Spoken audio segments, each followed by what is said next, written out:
हम रोडों के सार्वजनिक पुस्तकालय की समस्याओं को लेकर पहुंचे हैं कि यहाँ पे किस तरह की समस्याएं हैं और यहाँ पे सार्वजनिक पुस्तकालय क्यों नहीं है। यदि इसके लिए प्रशासन द्वारा कार्य किया गया है तो वह कार्य किस तरह से किया गया है।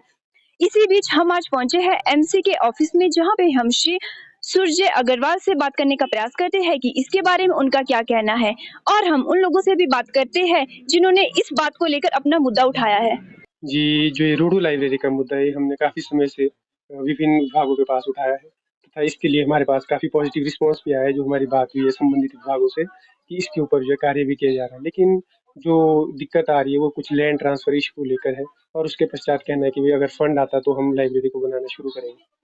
कि काम तो इस दिशा में हो रहा है, मैं ऐसा नहीं कहूँगा काम नहीं हो रहा है। लेकिन ज़रूरत अभी हमें ये है कि जो हमारे बच्चे बाहर पढ़ रहे हैं, उनको लाइब्रेरी की ज़रूरत अभी जल्दी से जल्दी। तो इस दिशा में काम जो है जल्दी होना चाहिए, क्योंकि अभी लैंड ट्रांसफ़र में भी 6 महीने से 1 साल का समय बोले थे। उसके पश्चात उनका कहना है कि जो हमारा टेन्योर है, हम उसमें जो है अपना लाइब्रेरी को, तो इसमें 4-5 साल का समय लगेगा। तो 4-5 साल में पूरी पीढ़ी चली जाती है।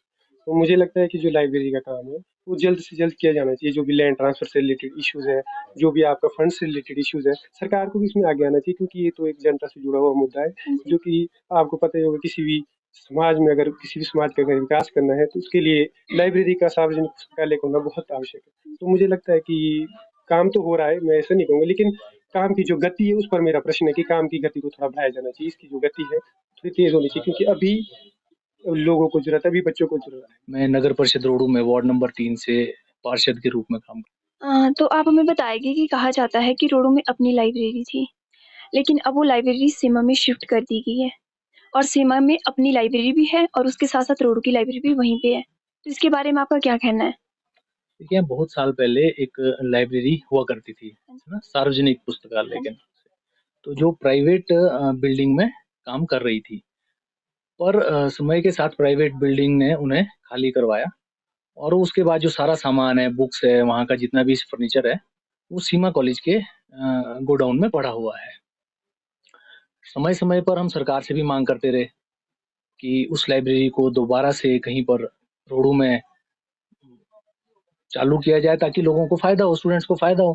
पर हुआ क्या कि उसके लिए जो जगह चयनित हुई, वो ब्राड़ा रोड के कहीं कोने में जाके हुई, जो कि एनक्रोच्ड है काफ़ी तरफ से। इसलिए वहाँ पर लाइब्रेरी बनने का कोई स्कोप नज़र नहीं आया हमें। उसके लिए कुछ फंड राजा राममोहन राय ट्रस्ट से भी आया था, जो पीडब्ल्यूडी में शायद उस वक़्त पड़ा हुआ था। लेकिन चलो ये पुरानी बात है, इन सब के इतर आज जब से हम नगर परिषद में आए हैं, हमने एक जगह का चयन किया है, जो हमारे चढ़गाँव रोड में वार्ड नंबर 3 में ही है। जल शक्ति विभाग से, पीडब्ल्यूडी विभाग से, तमाम जितने भी विभाग हैं, उन्होंने वहाँ पर आके उस लैंड का जो है जॉइंट इंस्पेक्शन किया और अपनी उन्होंने उसमें सहमति जताई। अच्छा, इसमें एक और जो एक और इंटरेस्टिंग बात मैं आपको बताना चाहता हूँ, हमने इसका एफसीए केस भी चढ़ाया, ऑनलाइन चढ़ाना पड़ता है, जैसे आपको शायद मालूम होगा। तो एफसीए केस इसका हमारी तरफ से चढ़ चुका है, एफसीए की साइट पे। और उसके बाद एक और नोटिफिकेशन आती है सरकार की, जो हमने एफसीए का केस सबमिट करवाया, उसके बाद डीसी ऑफिस एक नोटिफिकेशन जो सरकार ने भेजी है डीसीज को, वो 11/3/2022 की है। उसके अंतर्गत जो उन्होंने कहा है कि भई जिस तरह की लैंड पे हम ये बिल्डिंग बनाना चाहते हैं एमसी ऑफिस और लाइब्रेरी की, वो एफसीए की एप्लीकेबिलिटी उस तरह की लैंड पे नहीं बनती है। तो अब हमें जो एक नया प्रोसेस शुरू करना है, जिसके हम मैक्सिमम कागज़ हमने बना दिए हैं। बस 1-2 एनओसीज़ डिपार्टमेंट की लगनी है, जो कि जॉइंट इंस्पेक्शन हो चुकी है जिसकी पहले ही। तो अब मुझे लगता है कि बहुत जल्द हम जो है एक भव्य ऑफिस भी और साथ-साथ लाइब्रेरी भी बहुत जल्द समर्पित करेंगे। लोगों को टाइम लगेगा थोड़ा-सा बनाने में, जो भी इसकी फॉर्मेलिटीज़ रहेंगी। जो एक पहली समस्या थी लैंड की, वो सॉर्ट आउट है, उसकी जॉइंट इंस्पेक्शन हो गई है, कागज़ इसके बने हुए हैं, तो मुझे लगता है कि बहुत जल्द लोगों को समर्पित हम करेंगे इस लाइब्रेरी को। आपको क्या लगता है कि इसके लिए कितना समय लगेगा? जैसे कि आप देख सकते हैं कि बच्चों को बाहर जाना पड़ता है, लाइब्रेरी के लिए उन्हें फीस भी देनी पड़ती है। बिल्कुल। देखो, मैं आपको बताना चाहता हूँ कि जो इसका प्रिलिमिनरी वर्क था, सबसे पहले तो लैंड ही नहीं थी, आज हमारे पास लैंड है। उस लैंड के हम जो डिपार्टमेंट्स की उसमें जॉइंट इंस्पेक्शन होती है, वो हम करवा चुके हैं। तो मुझे लगता है जितनी जल्दी डीसी साहब इस लैंड को हमें ट्रांसफ़र करेंगे, उसके बाद जो बनाने में समय लगेगा, वो लगेगा। 1 साल, 6 महीने मतलब जितना भी लगेगा, मैं ऐसे गारंटी नहीं बोल सकता कि हम 6 महीने में बिल्डिंग बना देंगे, फंड्स भी चाहिए बनाने के लिए। तो पर मैं पूरा आश्वस्त हूँ कि हम इस पूरे टेन्योर में इस लाइब्रेरी को हम समर्पित जरूर करेंगे, मुझे पता है, क्योंकि इलेक्शन से पहले भी हमारा जो मैनिफेस्टो था उसमें एक बहुत इंपॉर्टेंट पार्ट था ये, हम लाइब्रेरी यहाँ बनाना चाहते हैं और लाइब्रेरी हम बनाकर इस बार हम समर्पित करेंगे लोगों को। धन्यवाद। Thank you. इनके द्वारा बताया गया है कि यहाँ पे भवन के लिए उन्हें जगह मिल गई है और कुछ समय बाद वह अपना कार्य शुरू कर देगी। हिमाचल दर्पण लाइव टीवी के लिए मैं गुड़िया चौहान अपने सहयोगी दीक्षित शर्मा के साथ रोडू। प्रदेश के जाने माने आभूषण विक्रेता भूषण ज्वेलर ने अपने ग्राहकों के लिए त्योहारी उपहार योजना लॉन्च कर दी है।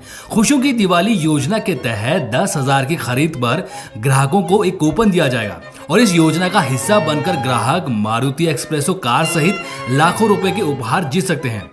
सितंबर से नवंबर तक चलने वाली इस योजना के तहत ग्राहकों के पास कुल 100 इनाम जीतने का मौका होगा। इसके अलावा ग्राहकों को सुनिश्चित उपहार भी दिए जा रहा है। भूषण ज्वेलर प्रबंधन भूषण गुप्ता ने बताया कि खुशियों की दिवाली योजना का पहला इनाम मारुति एक्सप्रेसो है, जबकि दूसरा इनाम सॉलिटेयर कपल बैंड रखा गया है, तीसरा इनाम आईफोन, चौथा लैपटॉप और पांचवा 32 इंच की स्मार्ट टीवी है। इसके अलावा कई आकर्षक इनाम भी रखे गए हैं। हर ग्राहक इसका लाभ उठा सके इसलिए महज 10,000 की खरीद पर एक कूपन दिया जाएगा। सोना, चांदी या हीरे किसी भी तरह के आभूषणों की खरीद पर यह कूपन मिलेगा और ये योजना नवंबर तक ही जारी रहेगी, जिसके बाद लकी ड्रॉ निकाला जाएगा। भूषण ज्वेलर से खरीदें आभूषण और जीतें उपहार। आकर्षक उपहार जीतने के लिए जाएं भूषण ज्वेलर सोलन।